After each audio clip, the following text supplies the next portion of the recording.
This is basically like poetry, puppy play. Hello friends. So the other day I was just looking up poetry stuff on the internet, as I do on a pretty regular basis, to be honest, and I came across this amazing Reddit thread called "What is the craziest poem you have ever read?" So I thought what we could do is we'll look through these poems and rank them on a scale of meh to batshit crazy and see if we can find one that is absolutely off the rails. So the first reply to this thread is, for me, it never really got crazier than E.E. Cummings' typographical experiments like Grasshopper. So let's have a look at that. What the fuck is this? I was like, I fully thought that this was like Google taking me to another page and like the 404 error code or something like that, because I was like, I have no idea how to read this. Okay, let's start at the top. Okay, so Grasshopper. As we look upon Wagath, Grasshopper. The Grasshopper.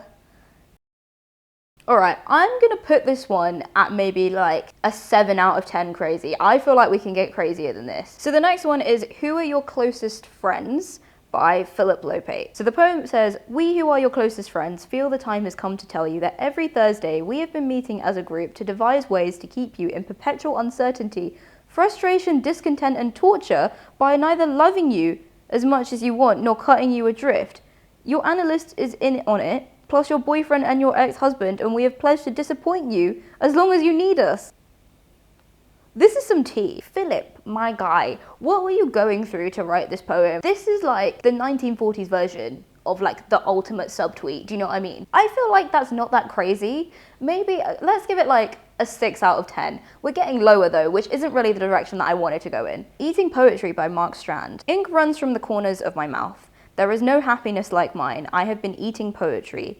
The librarian does not believe what she sees. Her eyes are sad, and she walks with her hands in her dress. The poems are gone, the light is dim, the dogs are on the basement stairs and coming up. Their eyeballs roll, their blonde legs burn like brush. The poor librarian begins to stamp her feet and weep. She does not understand. When I get on my knees and lick her hand, she screams, I'm a new man. I snarl at her and bark. I romp with joy in the bookish dark.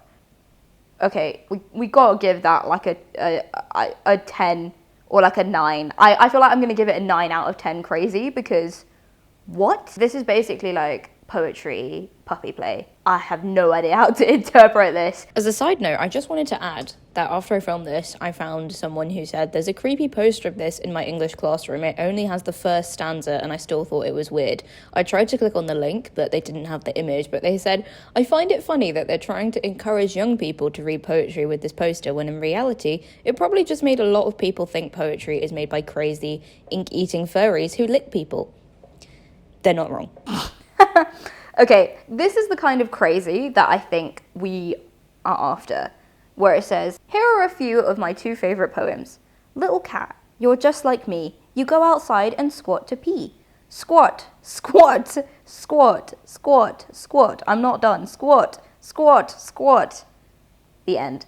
That definitely gets a 10 out of 10. And the next one says, happy things we should send into space. A jar of mayo, magazine clippings of Scott Bio. Is mayonnaise an instrument? No, Patrick, mayonnaise is not an instrument.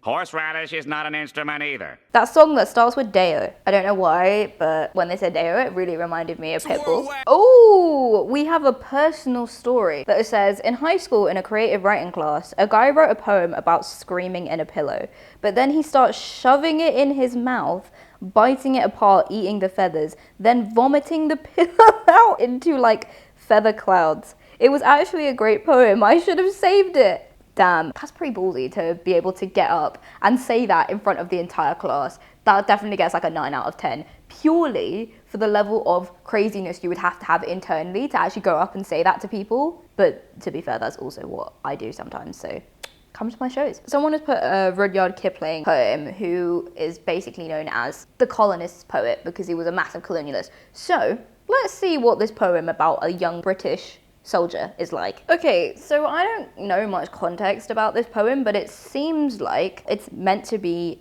read like a song.